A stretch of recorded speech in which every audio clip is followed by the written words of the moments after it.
92,5 Maestro FM House with the Sound Sobat Maestro. Masih di Lady Stock barengan sama Elke, Pak Produser Ricky Hans, para ladies, ada Tante Kum dan juga Om Paulus nih barengan sama kita ya. Nah, kita sudah membahas ada beberapa teladan yang ternyata ini timbul dari cerita keluarganya Tante Kum dan juga Om Paulus ya, Pak Prot ya. Dan ini seru banget sih kalau menurut Elke, bener-bener apa ya, ada ciri khas lah, tiap keluarga kan pasti ada teladannya masing-masing gitu kan ya. Dan puji Tuhannya yang diharapkan Pak Paulus ternyata Tante Kum punya nih teladannya, ada gitu ya. Pertanyaannya sih kalau misalnya harapannya teladannya A gitu ya, kita nggak bisa meneladani hal itu, gimana tuh? Nah, penasaran kan? Ini pas kan, Om Paulus pengen maksudnya berarti ada keteladanan. Salah menilai berarti di depan berarti ya? Iya, jadi mikirnya gitu kayak, oh ini aku dapat nih kesederhanaannya. Ternyata setelah dijalanin, loh ternyata dia nggak meneladani hal itu gitu kan. Jadi dia nggak bisa jadi teladan akan kesederhanaan misalnya. Nah loh, ternyata beli ucing dalam karung. Nah, waduh. Iya benar. Gimana? Sering banget terjadi ya teman-teman ya di zaman sekarang apalagi. Aduh. Makanya itu supaya mencegah itulah perlunya pacaran. Nah, waktu pacaran itulah kita bisa pelan-pelan memahami si calon kita. Makanya tes-tesnya mesti keluar dulu waktu pacaran. Kalau dia lulus dari tesnya itu, maka kita bisa lanjut. Nah, saya bersyukur di waktu zaman saya sih belum ada. Kalau sekarang saya bersyukur di gereja-gereja itu sudah ada yang namanya konseling pranikah.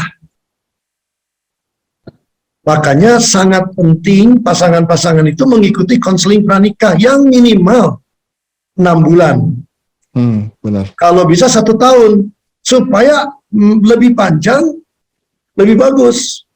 Nah, yang kedua, si konsultan pranikah ini, bimbingan pranikah ini harus tegas dan harus berani untuk memberikan pendapatnya. Kalau dia lihat kira-kira si calon pasangan ini nggak match, nggak sesuai dengan apa yang diharapkan, dia harus berani menyarankan, mendingan putus. Nah, ini yang susah ini. Kadang-kadang ada yang ngambek. Tapi lebih baik putus sebelum nikah daripada keburu udah nikah tadi beli kucing dalam karung. Tapi jadi, kan Om Paulus love is blind. Nah,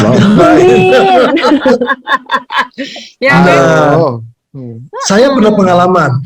Ada dulu kejadian rekan kita, aktivis, pelayan Tuhan, dapat calon. Dia udah ada usia loh, usianya udah lumayan. Ya, udah kepalanya udah 3. Kan itu udah usia rawan kalau bagi wanita. Dia udah lebih. Nah, dapat calon anak mama. Nah, kita semua ngasih tahu, hati-hati loh. Ini anak mama. Bayangin, tidur mesti sama mamanya. Iya. Tidur mesti sama mamanya. Kamu mau nanti tidur sama mama bertiga? Bertiga. Itu kan udah ciri-ciri dong. Betul. Nah, jadi kita nasehatin. Walaupun dia udah pengen banget. Nggak apa-apa, ini itu. Kita bilang jangan, nanti resiko. Lebih baik kamu putusin deh. Kamu cari yang lain. Untung nurut. Akhirnya dia putusin. Dan betul, dia selamat. Akhirnya dia dapat yang lebih tua, lebih bagus, lebih mapan. Sampai sekarang bahagia. Nah, itu jadi istilah kucing dalam karung itu sebetulnya bisa dihindari kalau kita dari sebelumnya mempersiapkan gitu. Nah, yang kena beli kucing dalam karung tadi yang Titin bilang, kalau life is blind tadi, pokoknya tabrak aja, gue cinta aja gitu. Iya. Iya. Yang risiko kalau main tabrak dulu, belakangan baru nyesel. Jadi memang saya bersyukur adanya bimbingan pranikah. Doronglah teman-teman untuk ikut bimbingan pranikah. tetapi ada yang lebih penting lagi dari itu. Karena bimbingan pranikah doang tidak menjamin 100%. Justru gereja juga mesti nyiapin bimbingan pasca nikah. Nah, ini yang banyak gereja belum punya. Oh iya, benar setuju tuh. Karena yang justru banyak bermasalah itu justru setelah menikahnya. Jadi waktu belum menikah dua-duanya jaga-jaga diri, dua-duanya sama-sama mengendalikan diri, tetapi begitu menikah dua-duanya lepas, tahu aslinya dua-duanya deh. Nah, tidak terkendali. Betul. Iya. Si ucing keluar di karung. Tapi Om, ini sebelum melebar ya. Sebelum melebar, maksudnya gini, ini kan juga jadi menarik nih pertanyaannya. Bagaimana dengan mereka yang ibaratnya, ya kayak tadi ya kejadiannya, oh ini masih tidur sama mamanya nih, nggak cocok buat kamu. Bagaimana sih nasib orang dia yang tidur sama mamanya itu? Apakah berarti dia akan lama tidak akan mendapatkan jodoh atau tidak menikah? Nah, inilah perlunya ada di stok, perlunya ada girl stok, perlunya ada pria sejati, ada yang young man. Itu disitulah mereka dibentuk, diarahkan. Karena memang pola asuh mereka yang salah. Mereka nggak ngerti, jadi kasihan orang tuanya nggak ngerti, dianya nggak ngerti. Jadi akhirnya ya begitu terjadinya. Nah, perlunya teman-teman sekarang ini kita adakan acara kayak semacam ini, kita lah yang harus menolong mereka, mengarahkan mereka, menasehati mereka, supaya mereka bisa keluar dari situ. Walaupun nggak mudah loh, karena itu udah pola asuh. Ya. Oke. Tapi berarti nih Om, pertanyaan aku selanjutnya adalah, sebetulnya keteladanan itu tidak harus didapat dari orang tua ya. Bisa dari teman-teman mungkin, atau mungkin teman-teman sepergaulan ya, atau komunitas berarti gitu ya Om ya. Sangat setuju. Jadi ternyata teladan itu tidak harus dari yang lebih tua atau yang lebih berpengalaman. Kadang-kadang teladan itu kita bisa dapat dari karyawan. Teladan itu bisa kita dapat dari anak-anak yang dengan keluguannya mereka menunjukkan bagaimana hidup yang berkualitas itu gitu.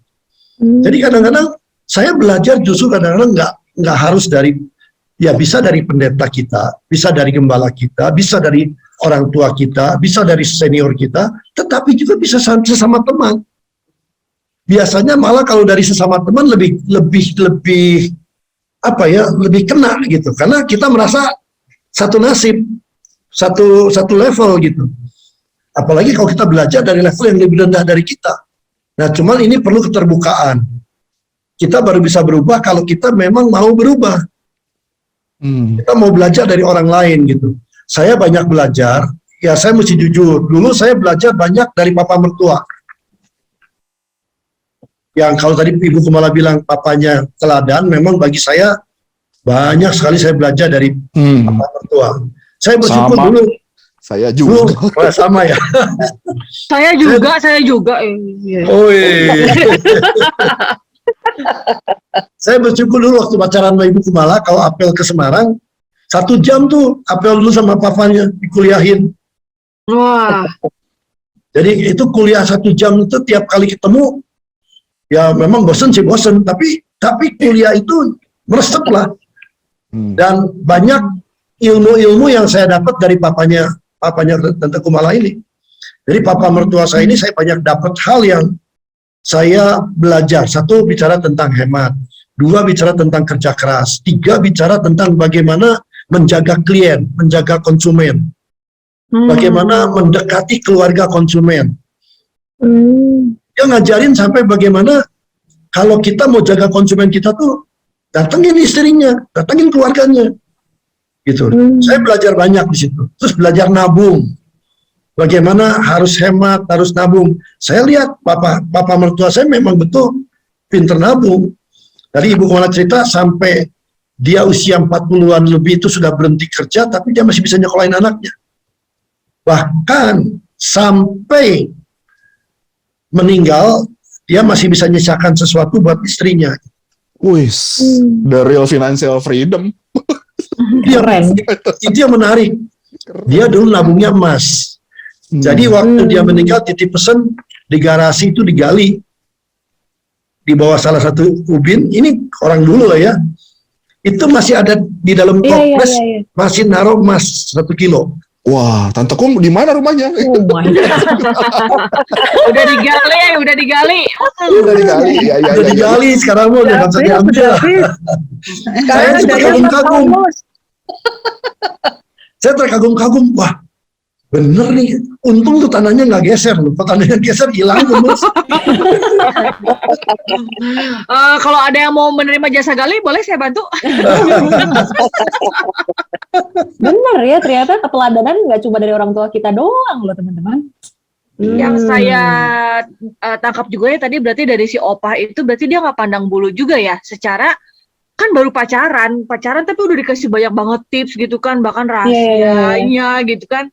Kalau kata gue sih bukan soal itu ya, karena kalau laki-laki itu kan dia tuh nggak mau anak perempuannya itu jadi hidup susah, satu itu nggak mau anak perempuannya kecewa, dia pengen ada semacam jaminan dari komitmen mungkin kali ya dari si anak si calon menantunya, mungkin kayak gitu ya. Karena ini Ricky mengalami itu, Om Paulus. Ricky udah nangkep. Ricky nangkep esensinya tuh, keren nih calon papa yang keren ini. Wah. Itu betul. Pacar Imo susah nih. Itu betul. Jadi papanya itu ingin supaya anaknya itu, karena anaknya kan perempuan 7. Bayangin 7 perempuan loh. Jadi dia sangat menjaga jangan sampai anak perempuannya itu susah di kemudian hari. Dan itu juga menolong buat saya, karena anak saya juga 2 perempuan.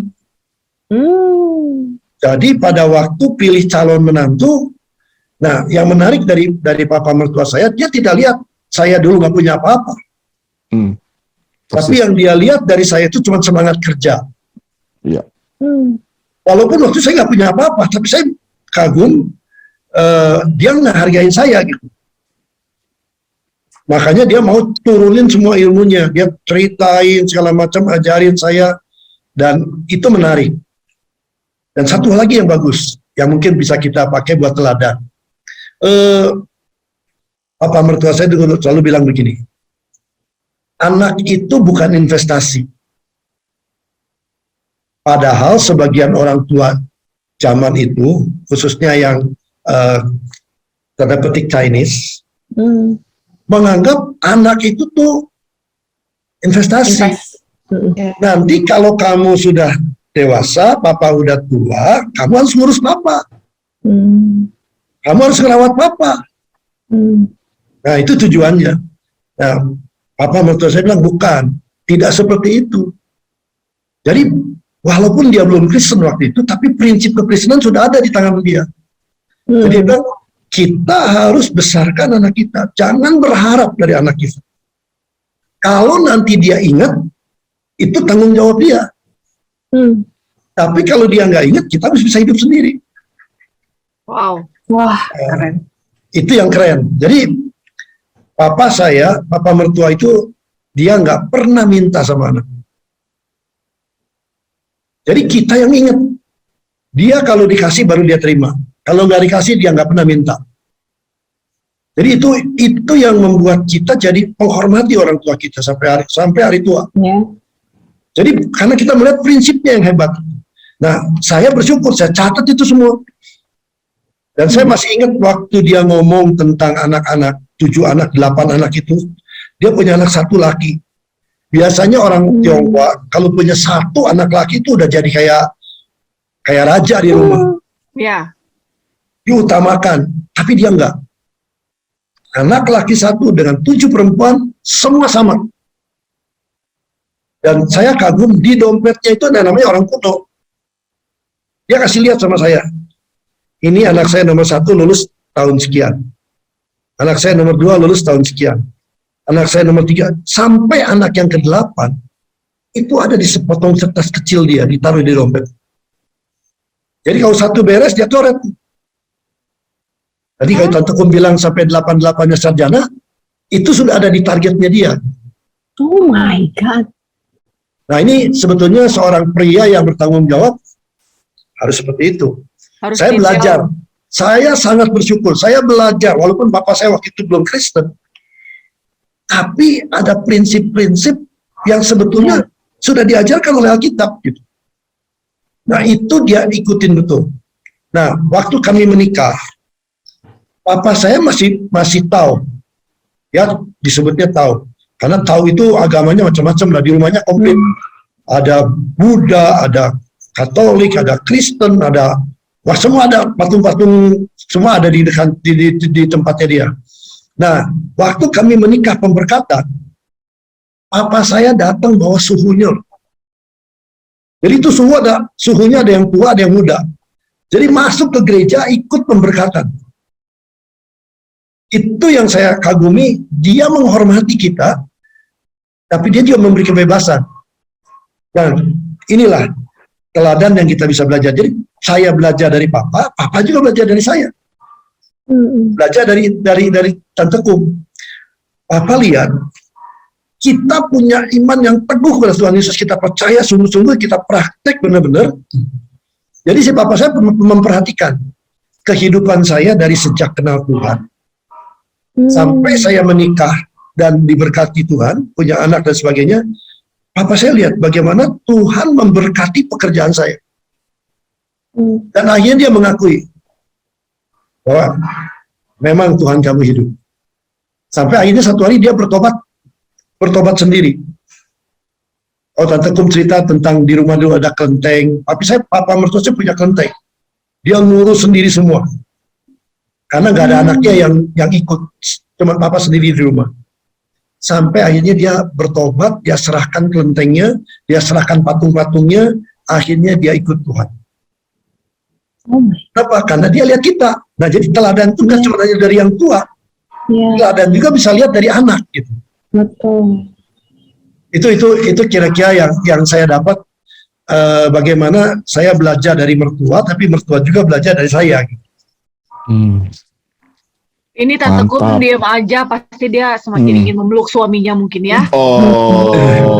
Mungkin naik mobil langsung ini ke kantor. Juga kalau deketan mah dicium lah saya, Tin. Aduh, ya ampun, sosok banget. Kita berbeda ruangan. Ini kakak Christine W juga diam-diam aja nih, ya kan? Dengan rambut barunya. Iya, ada yang mau ditanya nggak? Fang belum bicara, Fang belum bicara, Ibu Fang. Saking takjubnya gitu ngedengerin cerita Pak Paulus, jadi ngebayangin zaman sekarang ada nggak ya yang bisa diteladani? Itu pisan, bener. Nggak kebayang gitu. Ya ada kayaknya yang sedetail itu, seindah itu kayaknya cuma di dongeng doang ya cuma sekarang ya. Kayak di fairy tale gitu, tapi ada gitu ya, ada gitu kayak gitu. Saya nggak kebayang loh kayak anak-anak sekarang yang tadi itu Loki yang Ricky mau tanyain gitu ya, ngelanjut ke situ, yang anak zaman sekarang itu malah yang masih minta jajan sama orang tua ya, tapi dia udah sok-sokan pengen pacaran. Terus dia berusaha narik hati si ceweknya itu dengan barang-barang branded yang dia beli dari hasil kekayaan orang tuanya. Nah, nggak kebayang gitu nanti ke depannya bakal gimana gitu. Iya kan? Saya ada gitu, gue lihat dengan mata kepala sendiri gitu. Ya, Pak Paulus juga ya, zamannya saya udah beda kali ya, Pak. Sebetulnya gini, tergantung dari kita bagaimana mengajar mereka. Saya bersyukur apa yang saya teladani, anak saya Adam ikut. Jadi Adam ini sekarang di Jakarta. Dulu waktu dia pulang dari Amerika, saya tawarkan kepada dia, Adam, mau nggak terusin papa? Dia lihat ke pabrik, dia lihat kerjaan saya di kantor, dia bilang, Pak, nggak maulah, saya ngurusin kerjaan papa, ngurusin banyak orang, dia bilang pusing. Jadi dia ngomong, Pak, izinkan Adam untuk mulai sendiri, mulai dari nol, nggak apa-apa kayak papa dulu, supaya nanti Adam satu hari bisa cerita sama anak Adam.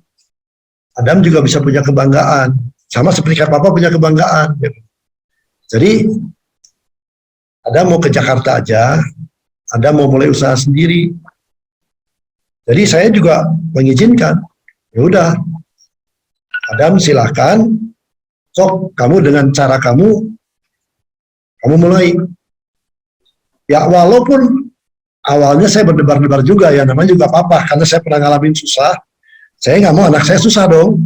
Tadi seperti Diki bilang, papa itu pengennya supaya si anak-anaknya berhasil. Nah, jadi saya melepas dia ke Jakarta, saya masih ingat dia ngajakin saya untuk lihat kantornya dia, nyewa di satu tempat, kontrak di Jakarta, cuman satu ruangan.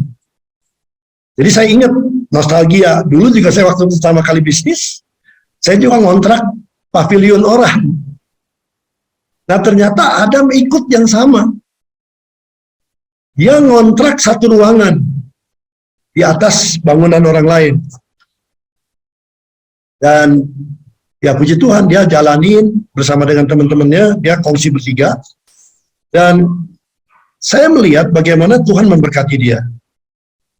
Dan akhirnya sekarang dia udah punya gedung sendiri, sudah bisa berusaha sendiri, dan ya Tuhan juga memberkati dia. Ya saya bersyukur lah gitu, bahwa dia punya keinginan untuk meniru, mencontoh, meneladani apa yang papanya lakukan. Jadi kalau teman-teman ngomong, mungkin nggak ya sekarang? Ya mungkin gitu, karena itu masih Adam kan masih muda, seumuran. Ya tuh sama Christine makin lebih muda Adam ya, sama Titin ya. Karena dia adiknya Eva. Jadi tergantung bagaimana kita mengarahkan mereka gitu. Benar. Jadi baik lagi pola asuh ya, Pak Paulus ya. Setuju. Lihat dari orang tuanya juga ya. Ya.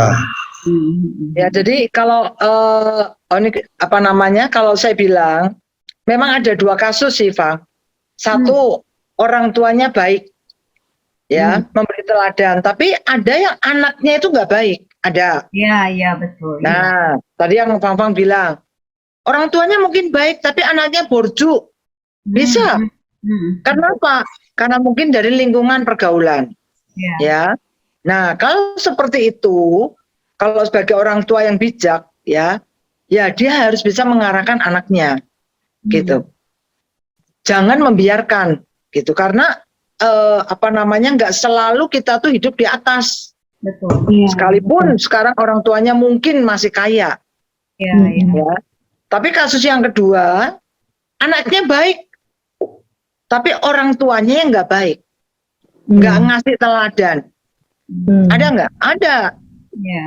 Nah, bagaimana kalau seperti itu? Kita tahu nih, ya karena kita udah ikut wanita bijak, ikut pria sejati. Waduh, papa mama saya tuh nggak memberikan teladan.